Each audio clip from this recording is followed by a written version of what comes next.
Hello ನಮಸ್ಕಾರ ಎಲ್ಲರಿಗೂ. ಇವತ್ತಿನ ವಿಡಿಯೋದಲ್ಲಿ ವಿಲೇಜ್ ಅಡ್ಮಿನಿಸ್ಟ್ರೇಟಿವ್ ಆಫೀಸರ್ ಅಥವಾ ಗ್ರಾಮ ಆಡಳಿತ ಅಧಿಕಾರಿ ಫೆಬ್ರವರಿ ಮಂತಲ್ಲಿ ನೋಟಿಫಿಕೇಷನ್ ಆಗ್ತಿದೆ.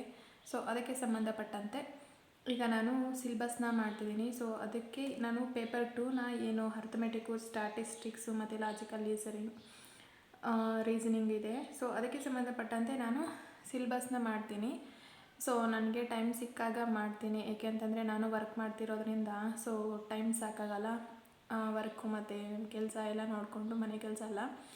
ಸೊ ನನಗೆ ಯಾವಾಗ ಟೈಮ್ ಸಿಗುತ್ತೋ ಆ ಟೈಮಲ್ಲಿ ನಿಮಗೆ ವೀಡಿಯೋಸ್ನ ಹಾಕ್ತೀನಿ. ಸೊ ಇಲ್ಲಿ ನಿಮಗೆ 2 ಪೇಪರ್ ಇರುತ್ತೆ ಅಲ್ವಾ, ಪೇಪರ್ 1 ಮತ್ತು paper 2. First time exam conduct ಮಾಡ್ತಿರೋದ್ರಿಂದ so maybe easy to moderate paper ಕೊಡ್ಬೋದು ಅಂತ ಅನಿಸುತ್ತೆ. ನೆಕ್ಸ್ಟು ಸುಮಾರು ಜನ ಕಾಮೆಂಟ್ಸ್ನ ಮಾಡ್ತಿದ್ದಾರೆ, ಡಿಪ್ಲೊಮಾ ಆಗಿರೋರು ಅಪ್ಲೈ ಮಾಡ್ಬೋದಾ ಅಂತ. ಸೊ ಅದ್ರ ಬಗ್ಗೆ ನನಗೆ ಐಡಿಯಾ ಇಲ್ಲ. ಸೊ ಬೇರೆಯವ್ರನ್ನ ಕೇಳಿ ತಿಳ್ಕೊಂಡು ಮತ್ತು ನಾನು ಇನ್ಫಾರ್ಮ್ನ ಮಾಡ್ತೀನಿ. ಈಗ ನಿಮಗೆ ಪೇಪರ್ 1 2 ಗಂಟೆ ಟೈಮ್ ಇರುತ್ತೆ, 100 ಮಾರ್ಕ್ಸ್ಗೆ. ಇದರಲ್ಲಿ general knowledge, computer knowledge, Kannada language ಮತ್ತು ಇಂಗ್ಲೀಷ್ ಲ್ಯಾಂಗ್ವೇಜ್ ಇರುತ್ತೆ. Each subject 25 marks. 25 ಕ್ವಶನ್ಸ್ ಇರುತ್ತೆ ಒಂದೊಂದು ಸಬ್ಜೆಕ್ಟಲ್ಲಿ. ಸೊ 4 ಸಬ್ಜೆಕ್ಟು 100 ಮಾರ್ಕ್ಸ್ ಆಗುತ್ತೆ. ನೆಕ್ಸ್ಟ್ ಪೇಪರ್ 2 ಏನಿದೆ, ಈ ಪೇಪರ್ 2 ಬಂದು arithmetic 25 marks, statistics 25 marks, next logical reasoning 25 marks, revenue law 25 marks. So ಇದು ಕೂಡ 100 ಮಾರ್ಕ್ಸ್ ಇರುತ್ತೆ. ಇದಕ್ಕೂ 2 ಗಂಟೆ ಟೈಮ್ ಇರುತ್ತೆ. ಸೊ ಫೆಬ್ರವರಿಯಲ್ಲಿ ನೋಟಿಫಿಕೇಷನ್ ಆಗ್ತಿರೋದ್ರಿಂದ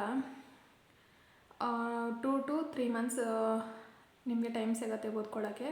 ಸೊ ಇದರಲ್ಲಿ ನಾನು ಸ್ಟ್ಯಾಟಿಸ್ಟಿಕ್ಸ್ನ ಈಗ ಫಸ್ಟ್ ಪ್ರಿಫರೆನ್ಸ್ ತಗೊಂಡು ಅದನ್ನು ಮಾಡ್ತೀನಿ. ಅದರಲ್ಲಿ ಯಾವ್ಯಾವೆಲ್ಲ ಟಾಪಿಕ್ಸ್ ಬರುತ್ತೆ ಅಂತ ನೋಡೋದಾದರೆ ಒಂದು mean, median, mode, range, variance, standard deviation, coefficient of variance. So ಇಷ್ಟು ಟಾಪಿಕ್ಸ್ ಕವರ್ ಆಗುತ್ತೆ. ರಿಮೈನಿಂಗ್ ಏನಾದರೂ ಬಿಟ್ಟಿದ್ದರೆ ನೀವು ಕಾಮೆಂಟ್ ಸೆಕ್ಷನಲ್ಲಿ ತಿಳಿಸ್ಬಹುದು. ಸೊ ಇಷ್ಟು ಟಾಪಿಕ್ಸ್ನ ನಾನು ಡೈಲಿ ಒಂದೊಂದು ಕ್ಲಾಸ್ನ ಮಾಡಿಕೊಡ್ತೀನಿ. ಇದರಲ್ಲಿ ನಿಮಗೆ ಒಂದು ಕ್ಲಾರಿಫೈ ಮಾಡಿ, ಸ್ಟಾರ್ಟಿಂಗ್ ಥಿಯರಿ ಹೇಳ್ಬಿಡ್ತೀನಿ. ಸೊ ಸ್ಟ್ಯಾಟಿಸ್ಟಿಕ್ಸು, ಅದರ ಮೀನಿಂಗ್ ಮತ್ತು ಫಂಕ್ಷನ್ಸ್ ಏನಿದೆ, ಸೊ ಸ್ಟ್ರಾಟಜೀಸ್ ಏನಿದೆ, ಸೊ ಅದ್ರ ಬಗ್ಗೆ ಎಲ್ಲ ಮೀನಿಂಗ್ ಹೇಳಿಬಿಟ್ಟು ಒಂದು ಕ್ಲಾಸು. ನೆಕ್ಸ್ಟ್ ಕ್ಲಾಸಿಂದ ನಾನು ಪ್ರಾಬ್ಲಮ್ಸ್ನ ಮಾಡ್ತೀನಿ. ಸೊ ಇದು ಓಕೆ ಆದರೆ ನೀವು ಕಾಮೆಂಟಲ್ಲಿ ತಿಳಿಸಿ. ಇಲ್ಲ ಥಿಯರಿ ಬೇಡ, ಡೈರೆಕ್ಟು ಪ್ರಾಬ್ಲಮ್ಸ್ಗೆ ಬನ್ನಿ ಅಂತಂದರೆ ಸ್ವಲ್ಪ ಎಕ್ಸ್ಪ್ಲನೇಷನ್ ಕೊಟ್ಟು ಮತ್ತೆ ನಿಮ್ಮ ಪ್ರಾಬ್ಲಮ್ಸ್ನೇ ಮಾಡ್ತೀನಿ. ಸೊ ಇದಾದ ನಂತರ ಮತ್ತೆ ನಿಮಗೆ ಲಾಜಿಕಲ್ ರೀಸನಿಂಗ್ ಏನಿದೆ, ಸೊ ಅದರಲ್ಲಿ ಕೂಡ ಇಷ್ಟು ಟಾಪಿಕ್ಸ್ ಇದ್ದಾವೆ. ಇಷ್ಟು ಟಾಪಿಕ್ಸಲ್ಲಿ ಇನ್ನೂ ಏನಾದರೂ ಬಿಟ್ಟಿದ್ದರೆ ಕಾಮೆಂಟ್ಸಲ್ಲಿ ತಿಳಿಸಬಹುದು. ಇದರಲ್ಲಿ ಬಂದು coding, decoding, number series, puzzle, alphabet test, calendar, data sufficiency, ranking, dice ಮತ್ತು ಸ್ಟೇಟ್ಮೆಂಟ್ ಕನ್ಕ್ಲೂಷನ್ ಆಗಿರ್ಬೋದು, Venn diagrams, clocks, counting figures, blood relations, directions test, sitting arrangements, inequalities, ಇನ್ನೂ ಬೇಕಾದಷ್ಟು ಟಾಪಿಕ್ಸ್ ಇದೆ ಇದರಲ್ಲಿ. ಸೊ ಅದನ್ನು ಬರ್ಕೊಂಡು ಮತ್ತೆ ನಾನು 1 by 1 ಕ್ಲಾಸ್ನ ಮಾಡ್ಕೊತಾ ಹೋಗ್ತೀನಿ. ಈಗ ಫಸ್ಟು ನಾನು ಸ್ಟ್ಯಾಟಿಸ್ಟಿಕ್ಸ್ನ ಮಾಡ್ತಿರೋದ್ರಿಂದ ಒಂದು ಕ್ಲಾಸ್ ಒಂದು 15 ಮಿನಿಟ್ಸ್ ಆಗ್ಬೋದು, ಥಿಯರಿ ಕ್ಲಾಸ್ ಅಷ್ಟೇ. ಸೊ ಥಿಯರಿ ಕಂಪ್ಲೀಟ್ ಆದಮೇಲೆ ಮತ್ತೆ ನಿಮಗೆ ಪ್ರಾಬ್ಲಮ್ಸ್ನ ಮಾಡ್ತೀನಿ. ಸೊ ಇಷ್ಟು.